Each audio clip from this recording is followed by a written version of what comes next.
सुनीता सोरेन का तबीयत खराब हुआ, फोन किए आइए सर दिक्कत है, इसका बीमार है। वो बोला नहीं, खटिया में लाद करके लाइए पिपराडी। जो भी यहाँ इतना वीडियो वायरल हो रहा है, वीडियो साहब नहीं जो डीसी कोई नहीं यहाँ अभी तक नहीं आया है। ये घर कोई मामूली घर नहीं कि दिसोम गुरु शिबू सोरेन, उन्होंने इस घर में 17 सालों तक आंदोलन की रूपरेखा तैयार की थी। शिबू सोरेन 17 साल रहा था, सच है, ये झूठ नहीं बोल रहे हैं। इसी तरह का एक पीढ़ी बीत गया। शिबू सोरेन गुरुजी मंत्री, हेमंत सोरेन मंत्री बन गया। एक गुरुजी का शिबू सोरेन एक पानी खाता था, इतना कितना गंदा पानी आप देख रहे हैं सर। पेशेंट को लेके जाते हैं तो घाटी पर में टाड़ा करके ले जाते हैं। इसे कमाटे मुखिया देंगे नहीं सरपंच देंगे कि मंत्री मुख्यमंत्री को देंगे, वोट नहीं देंगे, किसी को नहीं देंगे। यहाँ के जनता मर जाएगा सब। इतना हम लोग तकलीफ में है। रोड नहीं है, कैसे आना जाना का देखिए, बच्चा कैसे पढ़ाएंगे उतना दूर। हम लोग पता इसने रहेगा, बच्चा उर्दू रहेगा। पानी का सुविधा भी नहीं है, देखिए पानी पीते हैं हम लोग को। नदी भी कहाँ है, वो तो नाला है। कि वोट तो आप करती होंगी? हाँ वोट तो करते हैं, लेकिन वोट करते हैं तो अभी कुछ नहीं देते हैं। देखिए ना, सरकार को वोट दिए हैं।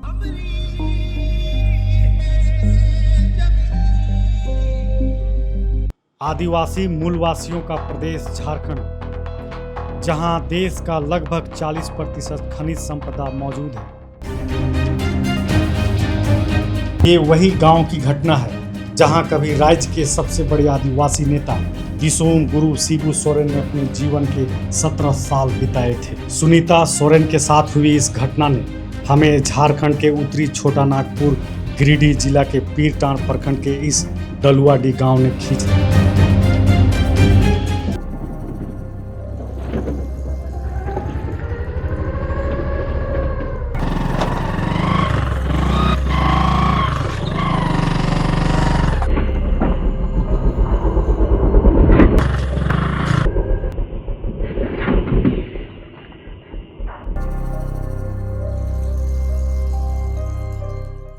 ये डलुआडी जाने का एकमात्र रास्ता है। आप देख सकते हैं रास्ते की स्थिति कैसी है। यहाँ सिर्फ और सिर्फ जो है पैदल ही जाया जा सकता है और स्थिति इतनी ख़राब है रास्ते की कि यहाँ एम्बुलेंस नहीं पहुँचा जा सकता। कि आप देखिए कि अगर आपको भारत की अगर ग्रामीण व्यवस्था और ग्रामीण विकास को समझना होगा तो आपको इस पारसनाथ की तराइयों के नीचे बसा जो डलुआडी गाँव है, ये पीरटांड प्रखंड का गांव है, गिरिडीह जिला है। यहाँ तक एम्बुलेंस सेवा पहुँच पाना ही चुनौती है, क्योंकि आप देखिए रास्ते इतने ख़राब है कि यहाँ तक पैदल चल पाना ही कठिन है।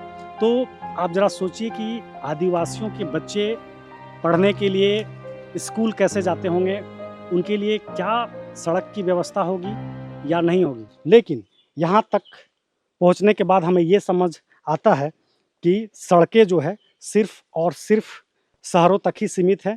ग्रामीणों तक, खास करके आदिवासी इलाकों तक आज भी सड़क जो है वो पहुंच नहीं पाया है। ये रास्ता इतना ख़राब है कि यहाँ चल पाना ही कठिन है। और देखिए ऐसा लग रहा है कि मानो ये रास्ता जो है कोई गुफा की ओर हमें लेकर के जा रहा है। मुझे कतई ये विश्वास नहीं हो रहा है कि यहाँ आगे जो है कोई आदिवासियों का भी एक गाँव है। नमस्ते, त्रिलोक कुमार नाम है हमारा और आप देख रहे हैं डेली हिंट भारत। ये डलुआडी जो गांव है वहां हम लोग पहुंच चुके हैं और यहाँ कुछ लोग हैं इस गांव के। आप इसी गांव से हैं? हाँ। क्या नाम है आपका? बैदा मुर्मू। बैदा मुर्मू। हाँ। आप ये जामुन जो तोड़ रहे हैं, हाँ। इसे क्या करेंगे? बेचेंगे? हाँ। स्थानीय बाजार में? बाजार में। तो यहाँ का नज़दीकी बाजार आपका कहाँ है? हम लोग को ले जा रहा है इसरी बाजार में। इसरी बाजार। हाँ। यहाँ से कितना किलोमीटर है इसरी बाजार? 20 किलोमीटर। 20 किलोमीटर। हाँ। तो ये जामुन बेच के ही आप जो है घर चलाते हैं। सबसे बड़ी समस्या जो है इस डलुआडी गांव की क्या है आपकी नज़र में? आपके नज़र में रोड बनाना चाहिए। तो आज़ादी के 78 साल बाद भी यहाँ सड़क नहीं पहुँची है? नहीं। वो तो लड़का का ड्राइवर हो गया ना, बहुत परेशान से यहाँ से लेके। क्या दिक्कत हुई थी, क्या समस्या थी? समस्या ड्राइवर हो गया ना, डिलीवरी केस में तो टांग के ले गया। तो ये वही सुनीता सोरेन की बात कर रहे हैं जो प्रसव पीड़ा से ग्रसित थे और ग्रामीणों ने खाट पे लाद करके इन्हें अस्पताल पहुंचाया था। नज़दीकी जो यहाँ का जो अस्पताल है, कौन सा यहाँ का नज़दीकी अस्पताल, कौन सा अस्पताल उन्हें पहुंचाया गया नजदीक के अस्पताल तो पीरटाड़ हम लोग का। पीरटाड़। हाँ तो उन्हें पीरटाड़ पहुंचाया गया था। हाँ पीरटाड़ पहुंचाएगा। तो ये पहली घटना है या इससे पहले भी ऐसी घटनाएं हो सकती हैं? नहीं, ऐसे तो बहुत बार 2-3 बार ऐसा घटना हो चुका है। कहते कि बरसों 10-15 दिन पहले पीड़ित सुनीता सोरेन का घर आपको दिखाने के लिए पहले आप बताए थे, तो आपको उसका घर दिखा रहे हैं। तो उसका घर हम आपको दिखा रहे हैं। हमें जिसकी तलाश थी सुनीता सोरेन, वो उनका घर जो है वो मिल चुका है। यही उनका आवास है सुनीता सोरेन जी का, जो हाल ही में सोशल मीडिया में एक खबर वायरल होता है। प्रसव से पीड़ित आदिवासी जो महिला है उनको खाट पे लाद करके अस्पताल पहुंचाया जाता है। ये उसी आदिवासी महिला सुनीता सोरेन का आवास है। आप देख सकते हैं कि आवास की स्थिति क्या है। ये पूरा बांस से बनाया गया आवास है। कमोबेश मैं जितने भी इस गांव में मैं जितने भी आवास को मैं देख पाया नज़दीक से, वो कमोबेश बांस से ही बनाया गया है। तो हम अंदर चलते हैं और जानने का प्रयास करते हैं कि घर में सुनीता सोरेन की स्थिति कैसी है, उनके बच्चे जो नवजात है उनकी स्थिति कैसी है। मैं यह जानने का प्रयास करूंगा। जैसे कि आप देख सकते हैं इनका आवास यही है। दीदी जोहार। जोहार। तो यही सुनीता सोरेन है जिनका इलाज जो है सरकारी अस्पताल में हुआ और इन्हीं को खाट में लाद करके मतलब उठा करके ग्रामीणों ने अस्पताल पहुंचाया था। तो हम यह जानने का प्रयास करेंगे कि सुनीता सोरेन जी अभी कैसी हैं, क्योंकि हम देख सकते हैं कि ये बैठे हुए, इनका बच्चा भी स्वस्थ है और बहुत ही सुंदर है बच्चा, और खेल भी रहा है, माँ की गोद में है और स्वस्थ है। लेकिन सवाल अब भी वही है कि आखिर कितनी सुनीता सोरेन यहाँ से खाट में धो करके अस्पताल पहुँचाई जाएंगी। सवाल ये है कि क्या कोई दिल्ली से पत्रकार स्पेशल इनके गाँव की रिपोर्ट करने के लिए आएगी, तब सरकार जागेगी और स्वतः संज्ञान लेगी और स्थानीय प्रशासन या अपने महकमे को ट्वीट के जरिए या निर्देश देगी कि इनके गाँव तक विकास पहुँचाया जाए। मुझे लगता है कि हम जैसे झारखंड के पत्रकारों की बात तो सरकार गंभीरता से लेगी नहीं। अब कोई दिल्ली से पत्रकार आए और इनका रिपोर्ट करे तो ही सरकार जो है जागेगी और स्वतः संज्ञान लेगी। फिलहाल हमारा ये कर्तव्य है कि जो सच है, जो ग्राउंड की जो रियलिटी है, वो मुखरता से हम उठाते रहें, लोगों तक पहुंचाते रहें। शासन, प्रशासन और यहाँ के हुक्मरान जो हैं, यहाँ के जो सत्ता पर बैठे लोग हैं, आदिवासियों की जो सरकार है, हमारे झारखंड के आवाम की जो सरकार है, उन तक इनकी तकलीफ़ों को पहुँचाते रहें। तो हम जानने का प्रयास करेंगे। सुनीता सोरेन जी, आपका तबीयत कैसा है सुनीता सोरेन जी? बेहोश गी तहन कना बेहोश कोन की बन बड़ाल दा चे चंग सामने जाइएगा, हिंदी में बताइए। ये संथाली भाषा में बोल रहे हैं और मुझे वो भाषा समझ में नहीं आती। हालांकि यहाँ जानने वाले हैं संथाली भाषा को और हिंदी को भी वो जानते ही हैं। तो आप मुझे बताएंगे कि ये क्या बता रही हैं? जो ये बता रहा है, जो हम लोग तो बेहोश से हम लोग थे, हम नहीं बता पाएंगे। जितना गांव वाले को है, गांव वाले हम लोग ढो करके हमको अस्पताल तक हम लोग पहुंचाया, तो उन लोग से बात कर लेना, वही बात बोलता है। तो अभी आपका तबीयत कैसा है? ये बोल नहीं पा रही हैं चूँकि बहुत पीड़ा में है। चूँकि प्रसव पीड़ा को आप समझ सकते हैं, क्योंकि 15 दिन ही हुआ है। और हम फिर भी बात करने का प्रयास करते हैं कि और क्या तकलीफ़ें हैं आपको? कोई तकलीफ़ है? कोई क्या तकलीफ़ है? पूरा रुए बहुत एकदम गरम के पीछे। आप संथाली में ही बोलिए। हम हिंदी से नहीं बोल सकते हैं। ये बोल रही हैं कि मैं हिंदी से नहीं बोल सकती हूँ, क्योंकि इन्हें हिंदी समझ में आता है कि नहीं। हिंदी तो समझ ले रही है, लेकिन फिर भी हम जानने का प्रयास करते हैं।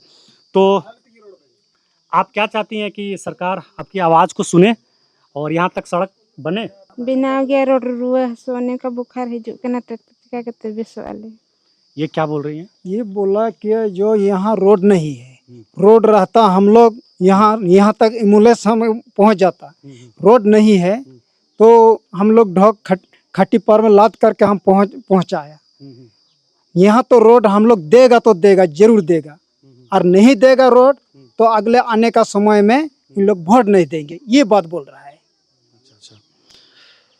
और क्या आप नहीं चाहती हैं कि आपका घर बने, अब वो आवास आपको मिले? जरूर करेंगे। जी जरूर की। सुनीता सोरेन जी, और एक चीज़ बताइए आपकी, क्या आपको मैया समान जो झारखंड सरकार की जो योजना है, मैया समान योजना, जिसमें 2500 रुपये महिलाओं को दिया जा रहा है, तो क्या आपको उस योजना का लाभ आपको मिल रहा है? नहीं मिल रहा है। नहीं मिल रहा है? नहीं। अब मैं इसमें क्या कहूँ, क्योंकि मेरे पास शब्द ही नहीं है कहने को, क्योंकि जैसी स्थिति मैं देख पा रहा हूँ इनका घर का, गांव का और इनका, अब इस व्यवस्था पर जितना भी सवालिया निशान लगाया जाए वो कम ही होगा, क्योंकि सत्ता में जो बैठे हुक्मरान हैं, क्या उन तक इनकी आवाज़ें पहुँच पाएंगी? तो क्या आप अप्लाई किए उस योजना के लिए? ये बोल नहीं पा रही हैं चूँकि पीड़ा में है, आप समझ सकते हैं, क्योंकि ये अभी अभी अस्पताल से ये लौटी हैं, तो मुझे ठीक नहीं लग रहा है इससे अधिक से अधिक सवाल करना, चूँकि इनकी स्वास्थ्य की स्थिति जो है वो अच्छी नहीं है। तो मैं यहाँ के इनके घर वाले हैं, योजना की क्या स्थिति है हम जानने का प्रयास करेंगे। इन्हीं के परिवार से एक सदस्य हैं, इनसे पूछेंगे। तो क्या सुनीता सोरेन जी को मैया सम्मान योजना नहीं मिली? नहीं मिल रहा है सर।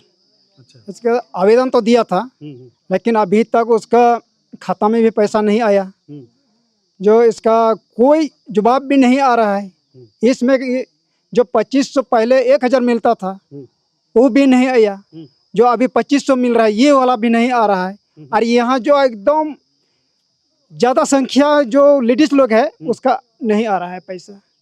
ये बात है जो हम लोग सुनते हैं, मैया समान योजना दे रहा है सरकार। आप शादीशुदा हैं? आपकी पत्नी को मिल रही है? नहीं मिल रहा है सर, नहीं मिल रहा है। मेरा पत्नी को नहीं मिल रहा है। दो महीना मिला था, अभी काट गया।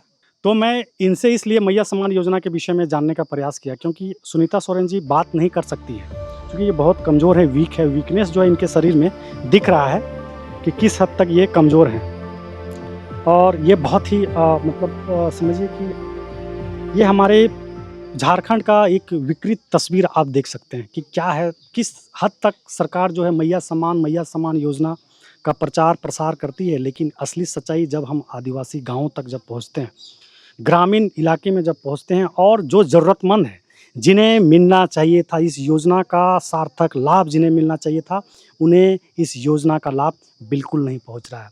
इनके लिए कितनी ज़रूरी थी वो मैया समान योजना की राशि कि इनको मिलता, और उस राशि से वो पोषाहार भी ले पाती और अपने बच्चे का सही तरीके से लालन पालन भी कर पाती। इस योजना का लाभ उन तक पहुंचाया जा रहा है जो योग्य तो हैं। हालांकि आंकड़े कहते हैं कि 50 लाख से अधिक महिलाओं को मैया सम्मान योजना का लाभ मिल रहा है, लेकिन किस कैटेगरी की महिलाओं को, ये जांच का विषय है और सरकार भी इसमें जांच करे और देखे। तो अब मुझे ये बताइए कि ये बच्चा जब बड़ा होगा और ऐसा माहौल, चूँकि ये लोग उम्मीदें इसलिए हार चुके हैं क्योंकि आज़ादी के 78 साल बाद भी इस इलाके में सड़क नहीं है, बुनियादी सुविधाएं नहीं हैं। तो अब ये बच्चा है ना, ये बेटा है ना आपका, बेटी है, ये बच्ची है, बिटिया रानी है, बेटी है, जब ये बड़ी होगी तो अपनी माँ से क्या सवाल करेंगे कि मेरा जो जन्म है, हमारा जन्म किस परिस्थिति में हुई थी, हम किस परिस्थिति में जन्म लिए थे, हमें वो कौन सा दर्द झेलना पड़ा। वो जब ये बड़ी होगी तो ये दर्द को महसूस करेगी। तो ये था हमारा झारखंड का दृश्य, ये झारखंड की सच्चाई, जो कभी जो है सरकार तक अगर पहुंचती भी है तो वो फाइलों में दब करके ही रह जाती है। आज़ादी के 78 साल बाद भी झारखंड का यह गांव दलुआडी विकास के नक्शे से बाहर।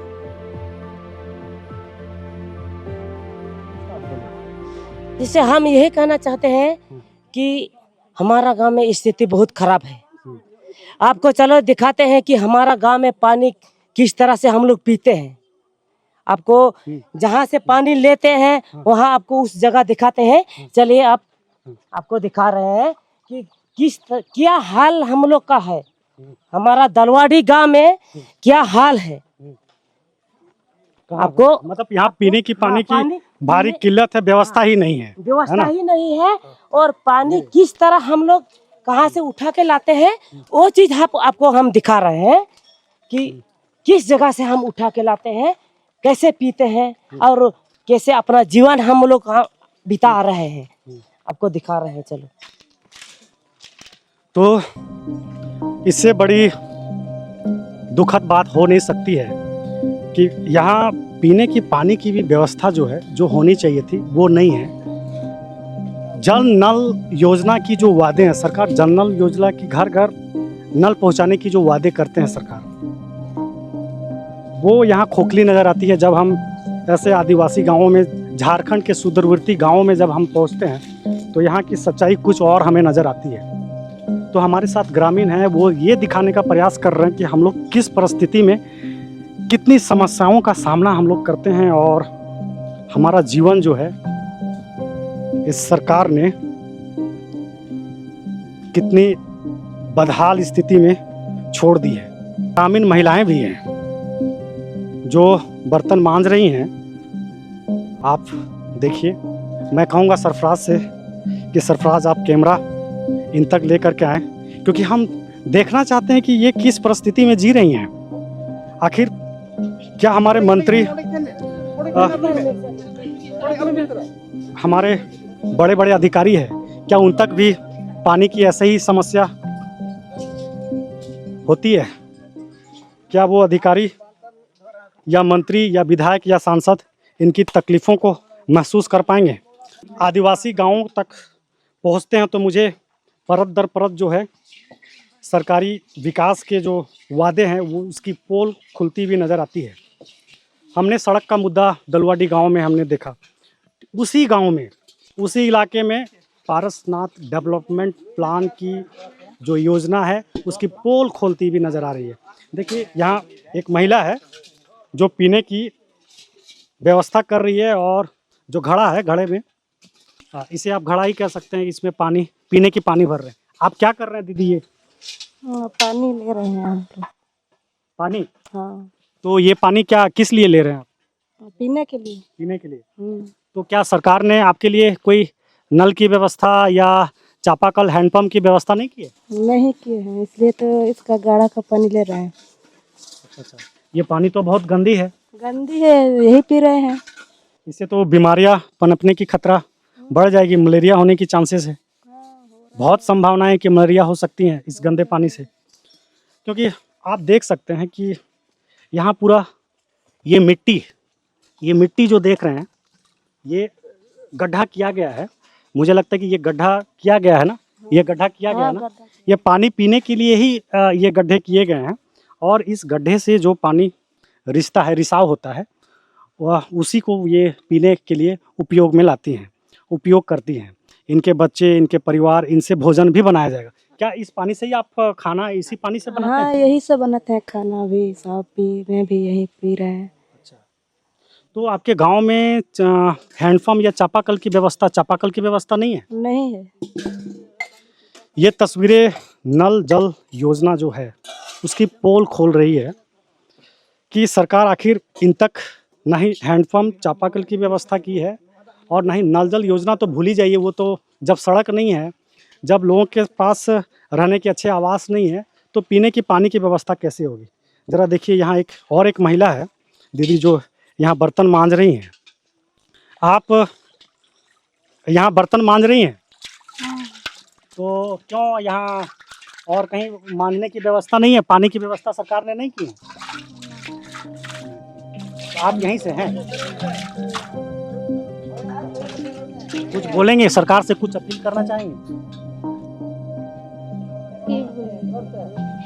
ये बोलना नहीं चाह रही हैं। मुझे ऐसा लगता है कि ये संथाली भाषा जो है वो बेहतर समझ पाती होंगी, हिंदी समझने में इसे परेशानी हो रही है। तो हाँ, ये पर गुरुजी आप क्या समझेंगे? और मेरे पास, मैं निशब्द हूँ यह देख करके, यह दृश्य अंदर से रोंगटे जो है वो खड़े कर रहे हैं।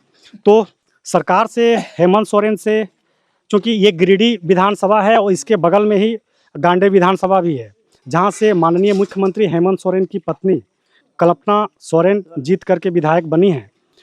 तो वो भी एक महिला है और उन्हें इनका दर्द समझना चाहिए और जानना चाहिए इनके दुखों को कि ये कितने मतलब बेबस है कि पीने तक की स्वच्छ जल की व्यवस्था भी सरकार नहीं कर पाई है। ये बहुत बड़ा विषय है ये झारखंड प्रदेश के लिए, और मैं समझता हूँ कि इससे बड़ा दुर्भाग्य इस प्रदेश के लिए नहीं हो सकता है, क्योंकि सब ग्रामीणों ने जिस तरीके का दृश्य हमने तो सड़क का मुद्दा लेकर के हम यहाँ पहुँचे थे। हमारे डेली हिंट भारत की टीम जो है सड़क के मुद्दे पर पहुँची थी, मगर यहाँ पहुँचने के बाद हमें जो नज़ारा और जो दृश्य देखने को मिला वो अंदर से झकझोर देने वाली है।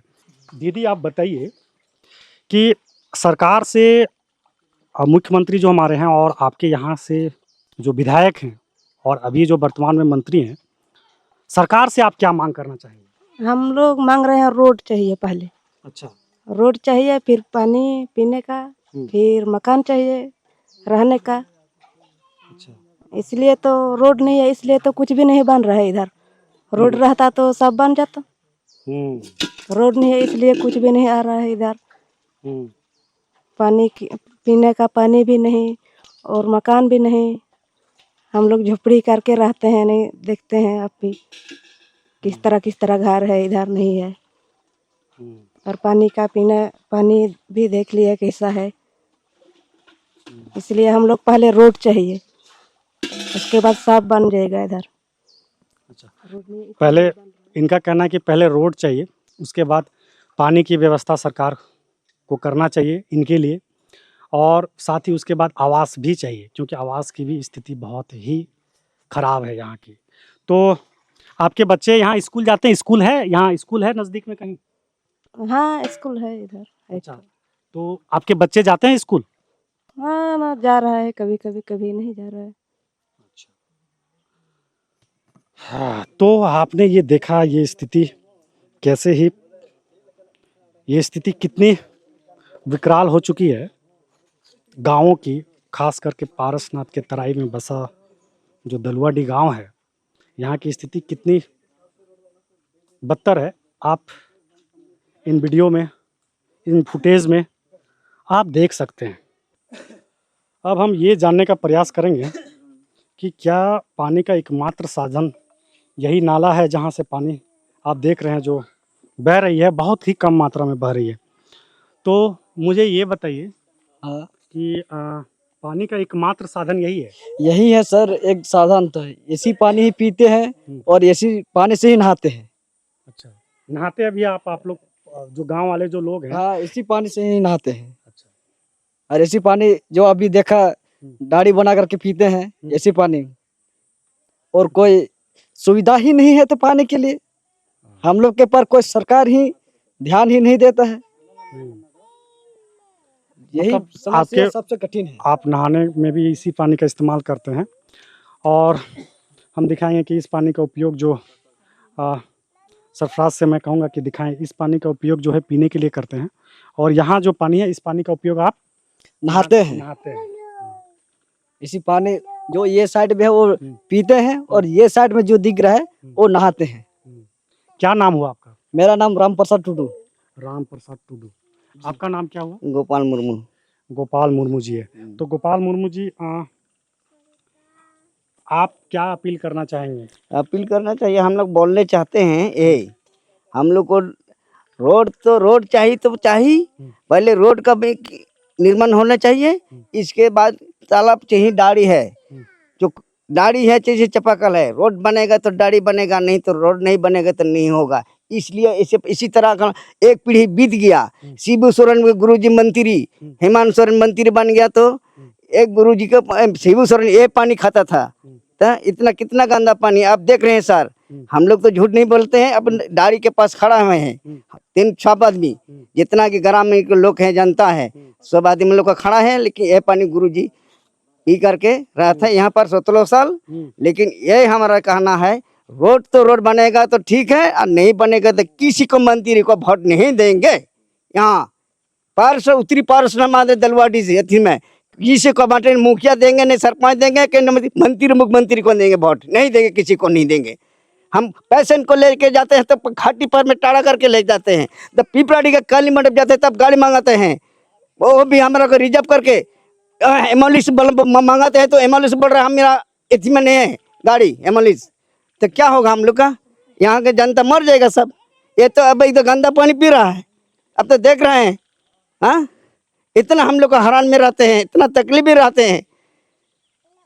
अभी हाल फिर से अभी लैंड को हम लोग को दिया गया है, नहीं तो ऊपर हम लोग मूढ़ा पहले बता दिए, मूढ़ा जला करके हम लोग घर में यूज कर रहे थे। तो इतना हम लोग तकलीफ में है। अब जो कहा गुरुजी, हम किसी को नहीं, कोई भी मंत्री खड़ा होगा, कोई भी मुखिया खड़ा होगा, लेकिन किसी को नहीं देगा। अगर रोड नहीं बनेगा तब तो कुछ ही को नहीं देंगे। वोट नहीं मतलब रोड चाहिएगा तो वोट चाहिएगा। हाँ, मतलब जनता अपील कर रही है कि इनके लिए सड़क दे, पीने के लिए स्वच्छ पानी दें, आवास दें।